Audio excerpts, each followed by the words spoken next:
Hello बच्चों। The question says carbon, silicon and germanium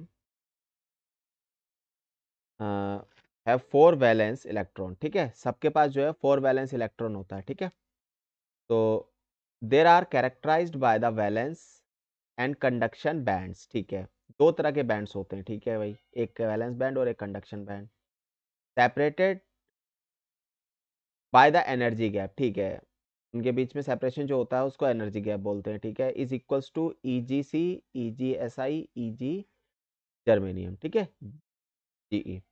which of the following statement is true, मतलब इसके energy gaps को compare करना है, किसमें ज्यादा होता है और इसमें कम होता है। ठीक है, तो सबसे पहले हमारे पास जो 3 तरह के जो मटेरियल बताए जाते हैं, पहला है मटेरियल हमारा कंडक्टर।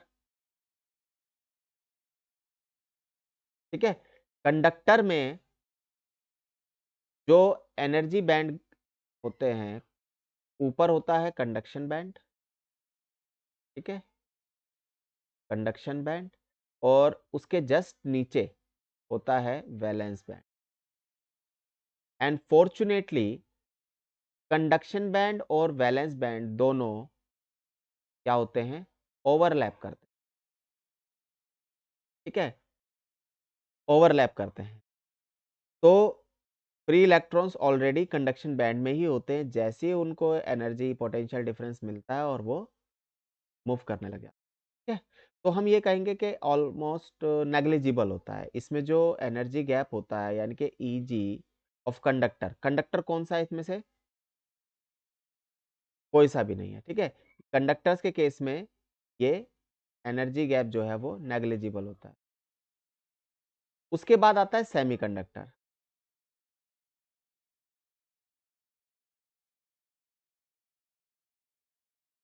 सेमीकंडक्टर में दो तरह के हमारे पास डिवाइसेस होते हैं, एक तो सिलिकॉन होता है और एक जर्मेनियम होता है। तो जो सिलिकॉन है,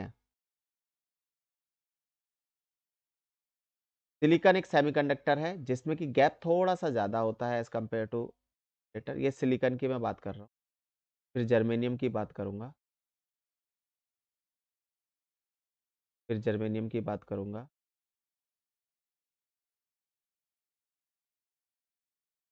ठीक है, और फिर उसके बाद बात करूंगा कार्बन की। और कार्बन एक इंसुलेटर है। ठीक है, इंसुलेटर की हम बात करेंगे।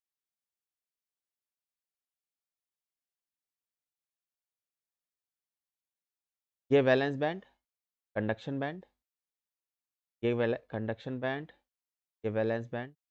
ऊपर वाला कंडक्शन होता है, नीचे वाला वैलेंस बैंड। ठीक है, according to NCERT, already mention in the NCERT also, कि आपका जो सिलिकॉन है इसका जो एनर्जी गैप होगा सिलिकॉन का, वो आपका ज्यादा होगा, अप्रोक्सीमेटली होता है 1.1 इलेक्ट्रॉन वोल्ट के। और जो जर्मेनियम में होता है, जर्मेनियम में जो एनर्जी गैप होता है वो होता है लगभग 0.7 इलेक्ट्रॉन वोल्ट।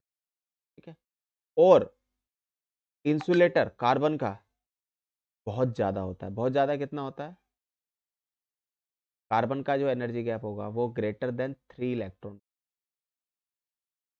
ठीक है, तो अगर अकॉर्डिंग टू दीज 4 डायग्राम्स, हमें कंडक्टर्स की तो बात ही नहीं कर रहा वो, सिलिकॉन, जर्मेनियम और इंसुलेटर में कार्बन पूछा हुआ है। कार्बन, अकॉर्डिंग टू ये आंसर देना है। तो कार्बन का सबसे ज्यादा हो गया, सी, कार्बन का सबसे ज्यादा हो गया। उसके बाद आता है फिर सिलिकॉन। ठीक है, और सबसे छोटा होता है फिर जर्मेनियम। ठीक है, तो according to the fourth option, according to 4 option, कौन सा सही है, ए ये मैच नहीं कर रहा, गलत। बी, ये गलत हो गया। सी, कार्बन सबसे ज्यादा, फिर सिलिकॉन, फिर जर्मेनियम। सी ऑप्शन जो है मैच कर, इक्वल टू तो होगा ही नहीं, ये तो रॉन्ग है। तो C option is the correct one. I hope you understood. Thank you.